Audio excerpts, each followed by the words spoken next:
Obviously this is a rivalry game. It means a lot to a lot of people, including the people in this organization and the people that play in this game.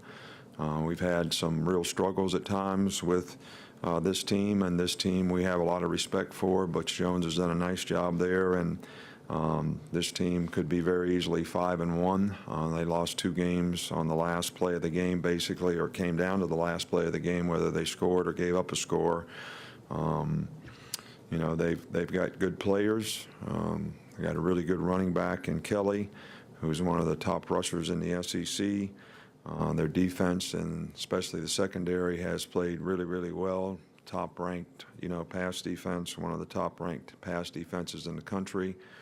So in rivalry games, you can pretty much throw out the record book, throw out the records of the team, throw out what happened last year, throw out what happened so far this year, and make sure that you're ready to play your best game when you play in these types of games. How would you assess the kickoff coverage at this point in the season, and how important is kickoff hang time in a kickoff? Well, I think that kickoff coverage has been pretty good for the most part. I think it's tops in the league in terms of the way we've covered, but this team that we're playing also leads the league in kickoff return, so this is going to be a real challenging game for that particular unit on special teams in terms of what they do and how they do it. I think ball placement and hang time are really, really important depending on the coverage pattern that you use and how you're sending your guys down the field and how they're dodging blocks. And when you don't get the ball placed the right place, or you don't get to a certain yard line before the guy catches it, it makes the coverage more difficult. So JK's done a pretty good job of that throughout the season, and we've got some guys that have done a really good job of covering. When you have a few guys muff some punts, do you give them extra reps in practice that next week, or do you just kind of let it be how it always is? Well, we practice catching the ball on punts, every week. I think we try to identify what the issue is, if a guy's struggling, and try to fix it. And, I think the guy wants to catch the ball as much as we want him to catch it. So we're going to practice as much, and he's going to want to practice as much until he gains the confidence to be able to do it correctly. I think the issues that our players had are fixable in terms of some of the things that we can do to help them maybe improve their technique or keep a little better focus on the ball and not worry so much about the coverage, so that we can gain possession of the ball, number one. That's the most important thing. Hi, Coach. As an older receiver, how has Calvin Ridley stepped into a leadership role, and where has his game progressed? Well, Calvin's had an outstanding season. He's one of the leading guys in our league in terms of production and performance. He sets a great example for the young guys, and has been a really good leader in that regard. And I think that's helped those younger guys on our team this year who have made a significant contribution be able to do that and show a little more maturity. At some point, sort of manage their frustrations better so they can continue to play at a high level. So we're pleased with Calvin's performance, and we're very pleased with his leadership role, that the example that he set and the time that he's taken to try to affect the other guys in a positive way. See from their quarterback last week in his first career start against South Carolina? Well, I thought he did some really good things. Guy's a very good athlete. I think he can make plays with his feet, as he did in the game with some rushing yards.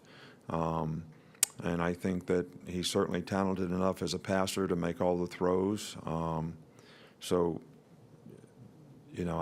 think both quarterbacks have shown when they have played that they certainly have the ability to be good players at that position. Whoever they play or whichever guy plays, we're certainly going to know that they've got a good offensive scheme. They do a lot of good things that are difficult to defend, and both quarterbacks have the capability of executing those things really well. So it's going to be up to us to, try to take those things away with how we play. What did you see from Josh Jacobs on Saturday, and how has he really come along since his injury, and what kind of different things can he provide that maybe some of your other running backs can't?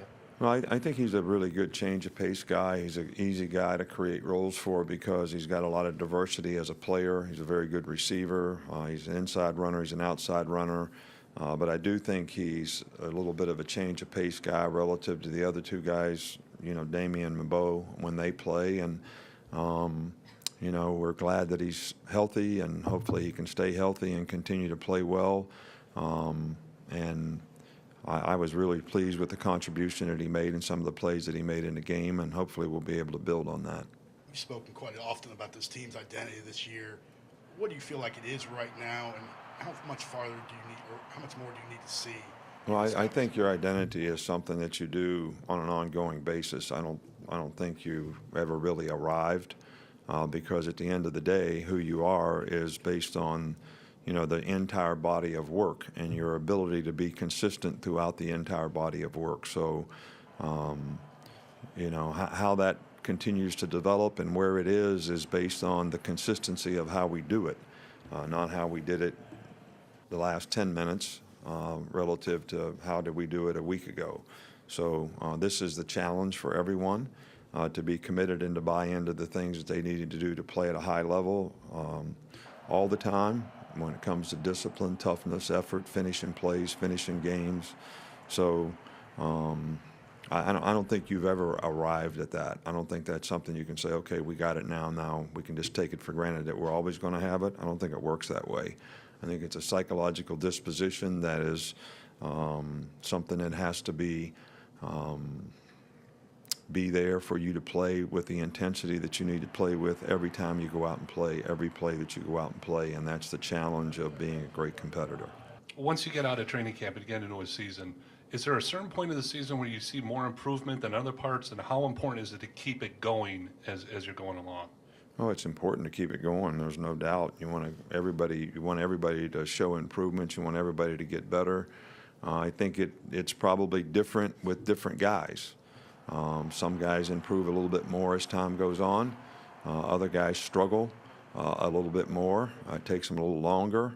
I don't think there's necessarily a formula that says everybody's sort of progressing at the same pace, but it's important that guys that have more experience probably should play at a higher level on a more consistent basis because of their knowledge and experience and knowing what it takes to be able to do that. Younger players probably have a greater opportunity to improve and develop consistency in what they do, which to me defines their success as players. So, and we have a multitude of guys at varying levels of that on our team on both sides of the ball and on special teams, and we continue to try to work with each one of them to help them get where we'd like for them to be and where they'd like to go. Coach, you talked about Butch. They could easily be 5-1 right now. He gave you guys a tough game here, 2015, but obviously he's going through a tough time right now. Think the criticism of him is fair or unfair right now? That's not for me to say. I watch their team play. They compete hard. They play hard in games. They put themselves in position to win every game that they played this year except one. So we have a tremendous amount of respect for the games that we've had in the past, what we've had to defend, how they play, the toughness they play with, what it's going to mean to them in this game. Because they're in the situation that they're in, you could make a case that they'll come in here and play great, play really, really well, try to prove something. So I don't think that we should worry so much about what they do, but really should be worrying about what we do in terms of how we prepare, how we play, and make sure that we're going to be at the best of our game and not take all these external factors of what they're going through and think it's going to have some impact on the game in a positive or negative way, but focus on what we need to do. Earlier this season, we spoke to your players about the Ole Miss game feeling like a rivalry because it's been close as of late. Do you kind of take that into consideration when you talk about rivalries? Do they need to be competitive? Well, I think if you're talking about this one, it's been very competitive. I can remember two games that we had here. One, a year when we won the national championship, we had to block a field goal to win the game at the end of the game. And the last time we played here, we had like a 7-point game or whatever, a very close game. I think when you have rivalry games that have tradition associated with them for many, many, many years, that there's a different kind of motivation for those kinds of games. But I also think that the 2 games that we've had here lately, same kind of situation. You know, their team is pretty much a 500 team, and we're pretty much where we are, and we struggle to beat them. So, you know, I think you all, like always, you know, you're always looking for all these assumptions that you make because they have issues, they have problems of some kind of way. Why can't that be a great motivating factor for them and they come and play their best game of the year? Y'all ever think of that? Or just, you know, so you can look at the glass half empty or half full, not to get to the Coke bottle. We've seen 6 top 10 teams lose to unranked programs the last 2 weeks. In your career, what have you found has been key to keeping a team motivated regardless of opponent, regardless of circumstance? That's the challenge. And, you know, not to belabor or beat a dead horse, but the rat poison that we talked about, the external factors that are out there that talks about what you all talk about, like they got all these problems, so, you know, it should be, we would just show up and flip the coin, and I don't know why we would even play the game because of all the assumptions that get made. Well, if our players think that way, how are they going to play? Are they going to play to the standard that they need to play to? So I think that's the challenge. You know, you got to give the other team credit, you got to respect your opponent, and you got to play to a high standard all the time. And I think what people don't really understand is it's not the human condition to be that way. The human condition for everybody is to survive.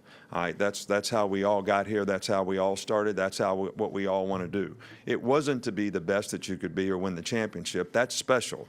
All right, so to get a group of people to be special all the time, in every situation, with all the noise and external factors and all the stuff that's out there, it's a real challenge. And that's why people in the top 10 get beat every week. And that's what we're trying to avoid by having the right psychological disposition of what we have to do to play at a high standard, regardless of what anybody else's circumstances are, and to try to block out all the noise that gets created, which we appreciate because it creates interest in our game. So I really do respect and appreciate every one of you. Do I agree with you? Not always. Is that it? Thank you.